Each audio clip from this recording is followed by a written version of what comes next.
karagatan, may panganib na dumaan.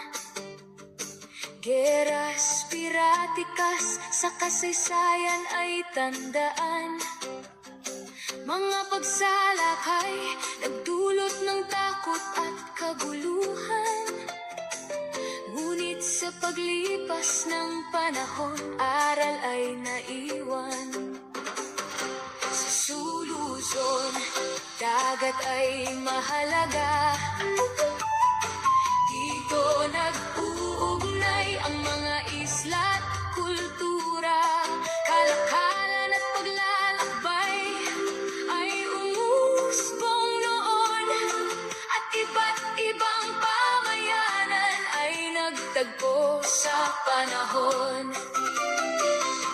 Mga badyao sa dagat ang buhay, kultura at tradisyon kanilang pinangangalagaan. Sa kanilang tahanan, karagatan ang mahalaga. Kaalaman sa dagat ay yaman ng kanilang kultura. Sa Ilaya at Ilawod, kultura'y nagtagpo.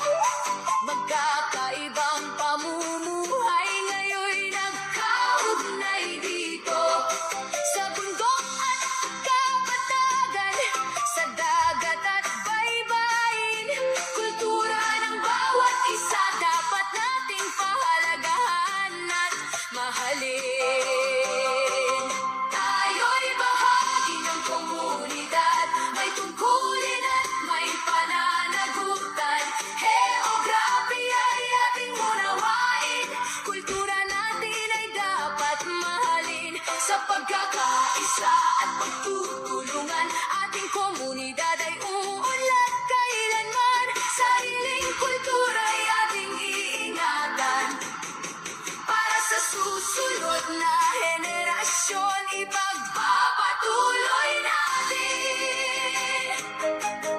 Kilalanin ng ating komunidad ang bundok, ilog, dagat at kapatagan.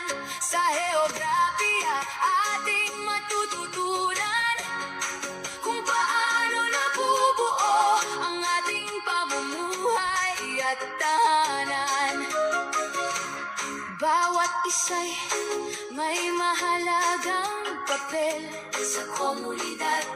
Tayo'y dapat maging responsable, tumulong mag-iisa at maging mabuting halimbawa. Sa simpleng pagkilos, pagbabago'y makikita. Ang geography ay may malaking epekto sa kultura, kabuhayan at buhay ng tao. Kung dagat ang paligid, pangingisda'y hanap buhay. Kung lupa'y mataba, pagsasaka ang kabuhayan. Sariling komunidad, ating pahalagahan. Kulturang lokal ating ipagmalaki. Ingatan mga tradisyon at kaugalian. Huwag nating kalimutan, dahil ito ang pagkakakilanlan ng ating bayan. Tayo'y bahagi ng komunidad, may tungkulin at may pananagutan. Geography ay ating unawain, kultura natin ay dapat mahalin. Sa pagkakaisa at pagtutulungan,